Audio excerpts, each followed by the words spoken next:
2021년 4월 보도된 온라인 뉴스입니다. 김해 보훈요양원장 출신 보훈복지의료공단 상임이사가 실습 서류를 작성하도록 해 임직원들이 사회복지사 자격증을 발급받도록 한 의혹을 보도했습니다. 당시 보훈요양원장이었던 이사 지시로 실습 지도자가 서류를 작성했다는 또 다른 상임이사 측 진술을 근거로 들었고, 실제 보훈공단은 지난 2020년 자격증 부정 취득에 대한 자체 감사를 벌이기도 했습니다.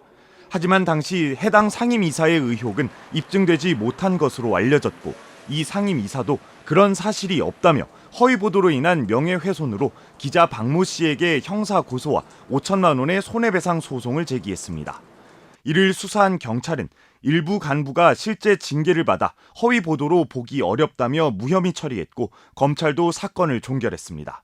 1, 2심 법원도 악의적이거나 공격을 위해 보도했거나 상대를 비방하려 했다고 인정할 수 없다며 기자의 손을 들어줬습니다.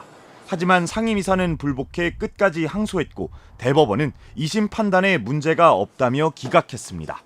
중요 부분이 객관적 사실과 합치되면 진실과 조금 차이가 나거나 과장돼도 진실한 사실로 볼 수 있고, 공공, 사회적인 사안을 표현할 땐 언론 자유 제한이 완화돼야 한다고 덧붙였습니다. 3심까지 민형사 모두를 이겼지만 기자에겐 1,000만 원이 넘는 변호사 선임료와 취재 위축이란 트라우마가 남았습니다.